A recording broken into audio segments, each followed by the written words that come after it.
Hello everyone and welcome back to the channel. My name is Death by Pony, or welcome to the channel if you're new here. Today we're hopping back into our life and we're starting a new episode. So without further ado, let's hop into this. Right. So it's the end of summer. Um so step 4 is basically an epilogue, but we're gonna go into it. I know we don't have the DLC for Baxter hasn't released, but when it comes out, I will probably show you what that looks like. So we're gonna hop in. Yes. Uh, Moss bounced against your window, attracted by the light of your room. A siren calls in the slow darkening sky, just as the day was coming to an end. So too would summer. Liz would be moving back into the dorms before long. Luckily, Lee had been able to come by for a short trip before her own new journey began. She'd officially be accepted to her first choice college a few weeks ago. This was her last chance to see you all in person for. You flicked through the plans for the next few months, realizing that you didn't even know when you'd next have the opportunity for everybody to be in the same place again. It was hard to think that you'd likely be seeing even less of your cousin going forward, but you were delighted that she was pursuing her dreams. While you were still with each other, your family was going to have dinner together. As ever, the Holdens were tagging along too. You're going to a Chinese restaurant. Your destination was that tropical place. Tropical food. You hadn't really discovered the tropical restaurant until you were a bit older, but everyone's enthusiasm had resulted in so many visits that you more than made up for the lost time. Liz and Lee were excited to squeeze in another trip before setting off again. Technically, you were getting ready to go through.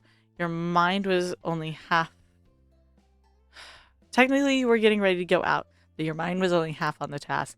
It was a pleasantly warm evening, the kind that epitomized the vacation feeling, and you were in no mood to spoil it by rushing around. While idly gazing at your room, you spotted a small cluster of unopened envelopes that must have been left there by a parent earlier. You headed over to flick through anything of interest. As a child, any correspondence felt exciting due to its rarity. You recognize now that most of it was mundane, but you were checking any email you got more regularly of late. There was something you were expecting. You stopped. It was a crisp white envelope, the logo proudly proclaimed on the sender, a school you'd applied to. Took a deep breath and read it. You opened it instantly. You hesitated, worried by the possibility of bad news. Take a breath, read it. The next step would take nerve. You closed your eyes as you breathed deep in the air slipping through your lips as you opened your eyes once more. You pulled apart the glue flap on the front of the envelope to extract the letter. Your eyes darted over the message, rushing past the pleasantries to get to the heart of the matter. The blood pounding in your ears defends as the world outside that was contained with these letters. Your heart skidded to a halt as you read your verdict. You'd been accepted. You were ecstatic. You were relieved. You could hardly believe it. Ecstatic.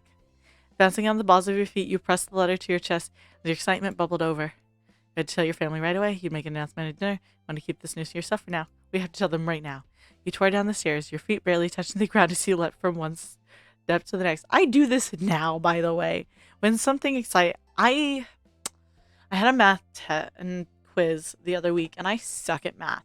And I found out that I got 100% on this math test. Not only had I gotten 100, but I went above the class average, which meant everybody else was scoring lower than I did. So I was so excited. I ran down the stairs. I took a picture. My partner was so excited for me. It was a good time. Your arrival, which compensated for excessive speed by creating a riot of noise, caught Mom's attention. Someone's hungry. Her eyes twinkling amused as she let you catch your breath. So what's the rush for? It's not for food. I got into college. Mom whooped, holding out a hand for a high five. Nice, Airy. The commotion had summoned the other women from various corners of the house. Liz looked up from her book, grinning as Lee hurried over. Ma swept in from the side, wrapping an arm around your shoulder and squeezing you close. Good job. That's wonderful, sweetie. Hey, let me in on that hug. She wrapped an arm around both of you, waiting for an invitation. Liz took her book neatly abandoned on the floor, tapped her hand in applause, and walked up to you. Good job, Ari. Lee didn't hide her excitement, openly jumping for joy as she treated you to thunderous applause. Seriously? It's amazing. You're gonna be amazing. Ah, would you look at that? Everybody together. It's nice, but you shouldn't just stand there. Yeah, there's room for everybody. Your moms opened the hug, both keeping an arm around you as they each held out another to invite Liz and Lee in. Giggling, Lee dove into the hug. Liz rolled her eyes but allowed herself to be beckoned to the group hug. Your mom squeezed everyone together tightly. Mom's long hair brushed against your face as she turned to check the clock. Let's go. We can take this party on the road. We've got to head out for dinner soon. Nodding, you were aware that your attempts to finish getting ready had been cast aside in favor of congratulations for you. I have to do a couple more things first. It won't take long. You hurried back upstairs. So getting ready to go out was the issue at hand. You couldn't stop your thoughts from drifting back to the future. Your mind was buzzing over the news you'd received and everything that would soon unfurl. Everyone piled into the car. While it was marketed as being suitable to hold 5 people, in practice it made for a very tight fit. Your mom sitting in the front were fine. You, Liz, and Lee were squished in the back, Lee in the middle, wedged between you and your sister. But Mom was excellent timekeeper. Thanks to her efforts, you pulled up near the restaurant on time. The process of getting out of the car was slightly easier than squeezing into it, with much less coordination required to release seatbelts than to secure them. This is what happened every holiday growing up. Well, uh, my sister-in-law moved in with us, and so she started going on to like Christmas and stuff with us. And when we would go to them, we'd have to go all the way out to Thousand Oaks and things because that's where my stepdad's family lives. And so we'd all have to crunch in, and it'd be like, all right, Cheyenne needs to get in. She'd buckle her seatbelt. I'd get in, buckle my seatbelt. We'd squish over to the side. My brother would get in and put on his seatbelt and then close the door. And he'd be like, all right, we're ready. It was a whole task. You gave Lee a hand as she clambered out from the middle seat, then headed into the building as a group. A waiter greeted you as you entered. Ma let him know how many of you there would be in total, and he went to arrange a table that met your needs. He returned promptly to guide you to your seats. You perched comfortably in your chair. Your head held aloft as if buoyed by today's good fortune. Your family settled down around you, all cheerful and looking forward to the evening ahead. Our drink orders had just been taken when the Holdens came through the door. They were pointed in your direction, though, with Mom waving an arm in the air. It was hardly necessary. Cove and Mr. Holden came to join you at the table. As greetings were being exchanged, Cove took a seat opposite to your ma. Mr. Holden took the free seat next to him. Hi. It's great to see you. Glad you can make it. Hello, everybody. You wouldn't believe how hungry I am. See. You came to the right place then. There was some laughter, though Liz groaned playfully, shaking her head at Mom's sense of humor. Growing up, she'd have complained, and Mom would have responded by making another comment. Liz had mellowed over the years, but she still made a show of despairing at Mom's jokes. Her reactions to them had become a joke in its own right. Menus were soon passed around, and a temporary hush fell over the table as everyone read. It didn't last long, punctured by comments about what people had eaten here before and light chatter about what people were considering tonight. Once the waiter disappeared with your orders, Cliff piped up. Okay. So I've got some good news. Kyra's making a trip out here tomorrow. Cove nodded, turning from his father to the rest of the table. Yeah, we talked about it and figured it was a good time for everybody. Very That's nice. great. Everyone reacted positively to the news, though Ma looked wistful. That's a shame. If only we'd known here we'd have a big meal without her. We'd waited one day. She could have joined us. Mom patted Ma on the back, gently nudging her from realm of possibilities, what ifs, and back to the evening that was going so well. Chin up. Lee and Liz will still be here tomorrow. We'll just have to throw another get-together and keep the fun train chugging along. Ma smiled warmly, taking Mom's hand in hers. That's true. There's plenty of celebration right now, but there will be more good news and good times on the horizon. Right, and speaking of that, not that's not all we've got either. Mr. Holden's eyes were all light as he sat up straight in his chair, face angled toward his son. He barely let a beat go on before nudging Cove with his elbow, pushing him to follow up the announcement. He was very picture of a proud papa. Cove shielded from the limelight, ducking his head down, staring at his lap as he spoke. Well, it's just I've switched over to working full-time instead of only part-time. Plus, I've been looking at apartments. There's a few I can choose from. He flicked his gaze up, everyone around the table smiling, creeping over his face. I'll be pretty busy going forward. Mr. Holden gripped one of Cove's shoulders and gave it a loving shake. His excitement couldn't be contained. Incredible, Cove's actually going to make it to adulthood. It's a miracle. Mr. Holden leaned back in his chair, staring up the ceiling in mock wonder. I'm so glad. I wasn't convinced I'd be able to rear a kid all the way to this point, but thankfully I lucked out and got the best boy a dad could ever ask for. Dad. Cove blinked his vision with his hands side of his face, temporarily blocking his father from sight. Despite his genuine bashfulness, which left him unable to meet anyone's eyes. After all, the intention thrust his way. He was happy. Thanks. I was really lucky, too. You're a good dad. Aw, Come here. Mr. Holden threw his arm around Cove's neck, pulling him in as close of a hug as the seating allowed. He rubbed his cheek on the top of his son's head, while Cove chuckled, accepting the affection with good humor. Ma leaned over and whispered in your ear, her fingertips brushing against your cheeks. Would you like to tell Cove and Mr. Holden what you told us earlier? Sure. You tapped your glass with a fork, something that you'd seen done in movies when people wanted attention. It didn't make quite the same noise, possibly because your glass was a tumbler and not a champagne flute, but everyone looked in your direction anyway. I've got something to announce too, of course. I got my acceptance letter today. I'll be going to college soon. Mr. Holden gave you a thumbs up. good. Impressive. You're a good kid. The world's your oyster. Cove smiled at you from the other side of the table. Cool. That's cool. You looked around in the faces of the company here. You'd been on this journey with everyone here for years, seen them falter and grow. They'd watched you go through the same. Cove was leaving his family home. Liz was heading back to college, while Lee was starting at hers. You were staying closer, but it was clear you were all heading in different directions to different destinations. Some near, some far, but it wouldn't be long until you were all going on your own way. Your heart swelled with pride with everybody. It was bittersweet. The thought troubled you. Bittersweet. You turned your head to the side wistfully, not wanting to spoil this evening with your troubles. You were glad that everyone was succeeding, but the idea of splitting up gave you a twinge of regret. These people had been key pillars in your life. Days ahead without them, no matter how bright and shiny, felt a little empty, like a theme park after closing time. But you focused your mind on the sweet side, your mind filled with the bitter part. Sweet side. New adventures were still ahead.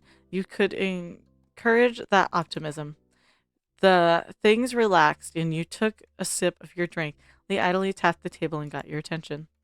I'm so excited to try this place.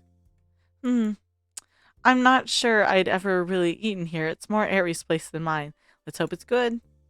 All the restaurants in the area are pretty top-notch, in my humble opinion. We'll see. It was a challenge issued. Liz carried herself like some sort of professional food critic, and Mom snorted. Tough crowd. Gee, Liz. Ma giggled and chimed as well, so much to Liz's embarrassment. That's right, Lizzie. Jeez. Oh, geez, Louise. Rude. Hey, be nice to Liz. You shook your head at the silliness. Be nice to her. She doesn't even say that much anymore. Everyone burst out laughing, besides Liz, of course. She smirked. No one could ever accuse your family of being no fun. Night fell soon after. Everybody finished the meals, and before you knew it, you were standing in the parking lot saying your goodbyes and packing up the cars to go home. After the last of the chores were done, your family spent some more time together. You had some extra time and decided to... We'll try calling Jeremy. It had been a while since you got his number from Schlo, but you never actually attempted to reach out again. So far, you thought this might be a good moment to go for it. You had absolutely no idea how this conversation would go. The furious boy you had known very differently to the resigned teenager you'd spoken to this summer. You waited for him to pick up, ready for whatever he sprung at this time. Your first call ended up unanswered, but at least you expected that much. Jeremy certainly ignored the unknown number you redialed, waiting for him to pick up. After yet another extended dial tone sequence, the sound was finally replaced with a slow yawn. Hello? Hi, it's Ari. Ari, you're actually doing this? Haven't you suffered enough? There was none of the fury which he'd rained down in the past, only bewilderment. I'm not suffering at all. I'm a glutton for punishment. You're so dramatic. I just want to see how you're doing. You ignored his questions. I'm not suffering at all. Oh, then maybe it's me who's suffering. He held back a laugh. At least that was consistent with the kid you'd known. The amazing ability to find the worst in anything. Sigh, why is this happening? You knew that he knew what led to this call. You didn't have to explain, and he proved that shortly with a real sigh. Whatever. Did Slow ever explain his lying self? Yeah. It worked out. All right, then.